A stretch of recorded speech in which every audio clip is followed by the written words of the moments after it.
Dua buah benda masing-masing memiliki massa M1 dan M2 dihubungkan dengan seutas tali yang melewati katrol. Ya, jadi ini katrol, kemudian benda M1 di atas permukaan yang licin, M2 tergantung bebas, lalu kita abaikan gesekan massa katrol dan massa tali. Jika percepatan gravitasi G, berapa percepatan masing-masing benda? Ya, jadi masing-masing benda di sini kita masukkan ke dalam persamaan hukum Newton kedua gitu ya. Jadi sigma F M kali A gitu ya intinya. Sigma F sama dengan M kali A. Kemudian untuk benda M1 dia punya tegangan tali T1 ya. Nah, ini tidak ada gesekan gitu ya. Jadi gaya geseknya sama dengan 0 karena tidak ada gesekan karena licin. Berarti T1 untuk benda pertama.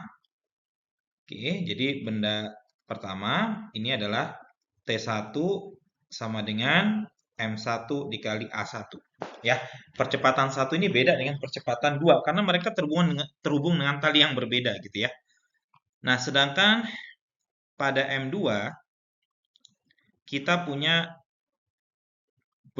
massa M2 kali G, beratnya M2 kali G, lalu kita punya tegangan tali T2. Ya, benda ini dia tentu jatuh ke bawah, maka kita punya persamaan M2G minus T2 sama dengan M2 kali A2. Ya, jadi ada dua persamaan. Nah, sekarang kita hubungkan antara T1 dengan T2 dan A1 dengan A2. Bagaimana cara menghubungkan mereka? Nah, kita lihat pertama di katrol yang bawah. Pada katrol yang bawah kita punya tegangan T2, lalu kita punya dua buah tali T1 gitu ya. Maka tentu ketika dia turun ke bawah, katrol ini punya percepatan yang percepatannya sama dengan percepatan massa 2 sebenarnya. Ya, karena kalau ini turun 1 meter, tentu benda yang bawah juga turun 1 meter gitu ya. Jadi percepatan dan kecepatannya selalu sama. Nah, sekarang masalahnya benda ini katrolnya tidak bermassa, berarti T2 minus 2T1, T2 minus 2T1, ya, T2 minus 2T1 sama dengan massa katrol gitu ya, dikalikan A2. Massa katrolnya 0. Maka T2 sama dengan 2T1. Ya, T2-nya tentu kita akan mendapatkan sama dengan 2T1. Ya, ini yang pertama. Kita sudah dapat ya, T2 nilainya 2T1. Nah, sekarang bagaimana kita mencari hubungan antara percepatan benda 2 dan percepatan benda 1? Percepatan benda 2, maka tentu kita hitung patokannya dari sini saja. Ya, karena ini selalu konstan. Ya, jarak dari katrol pertama ke atas ini anggaplah C1 gitu ya, ini selalu konstan. Maka dari sini katrol sampai massa kedua ini kita masukkan nilai L, di mana berarti percepatan benda 2 itu adalah turunan 2 kali dari L gitu ya, atau dV per dt yang nilainya kecepatan benda kedua ini adalah turunan 2 kali dari L ya, karena ketika dia turun maka tentu jarak L ini akan bertambah panjang. Ya, jarak L ini akan bertambah panjang ketika massa keduanya turun. Berarti ini d kuadrat L per dt. Berarti nilai L itu nanti sama dengan panjang C1 yang di atas. Sorry, C1 bukan ya.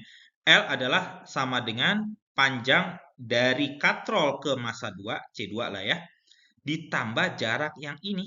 Nah, jarak antara katrol ke ujung katrol kedua, atau ini kita anggap sebagai L2 lah ya, seperti itu ya. Atau mungkin X2 saja. X2 saja. X2 ya. Berarti L ini nilainya adalah X2 ditambah dengan C2. Nah, bagaimana cara mencari turunannya? Nanti dL per dt turunan dari L nanti menjadi kecepatan benda 2 ditambah. Nah, ini C2-nya konstan nih. Jarak dari katrol ke massa 2-nya konstan. Jadi dia 0. Maka kalau kita turunkan 2 kali d kuadrat L per dt kuadrat itu nanti sama dengan percepatan benda kedua gitu ya. Jadi L di sini itu nanti sama dengan percepatan benda kedua. Ya, percepatan benda kedua. Turunan dari L itu nanti adalah percepatan benda kedua. Nah, L ini kan X2 plus C2 ya. Berarti D kuadrat X2 tambah C2 dibagi DT kuadrat sama dengan A2. Tapi kan ini turunannya dari C2 nih 0. Berarti A2 itu adalah turunan 2 kali dari X2 per DT. Nah, sekarang kita lihat panjang tali. Panjang tali.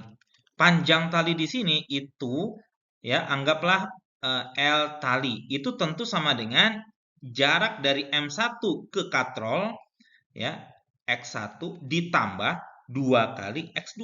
Ini 2 kali X2. Gitu ya. Maka di sini panjang tali kan tidak berubah. Ya, panjang tali tidak boleh berubah karena tali kita anggap dia tidak mengalami perpanjangan.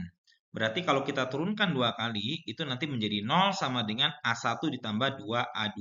Berarti A1 adalah negatif 2A2. Alias, ketika X1 di sini bertambah pendek, ya jadi ketika X1 bertambah pendek,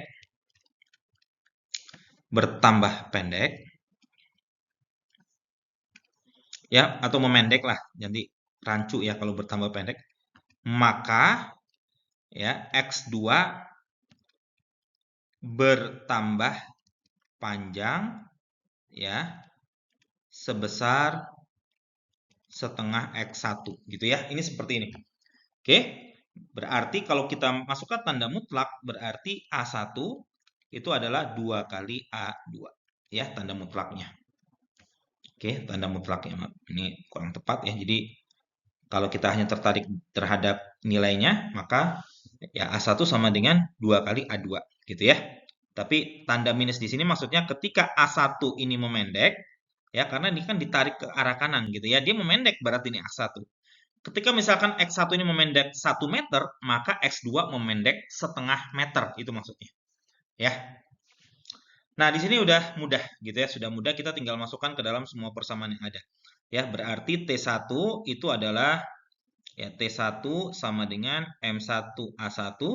Nah, yang ke bawah M2G dikurangi T2 itu adalah 2 kali T1 gitu ya. T2 ini sama dengan M2 dikali A2 itu adalah setengah A1.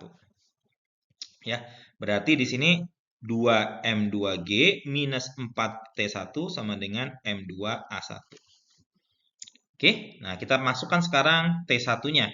Berarti 2 kali M2G minus 4 M1A1 sama dengan M2A1. Maka kita akan mendapatkan persamaan 2M2G sama dengan A1 dalam kurung 4M1 tambah M2. Ya, dapat nilai A1-nya adalah 2M2G dibagi 4M1 tambah M2. Ini A1. Kemudian karena A2 nilai mutlaknya adalah setengah A1 gitu ya. Kita hanya mencari besarnya saja. Maka A2 itu adalah setengah dari A1 atau M2G dibagi 4M1 tambah M2. Ya, seperti itu.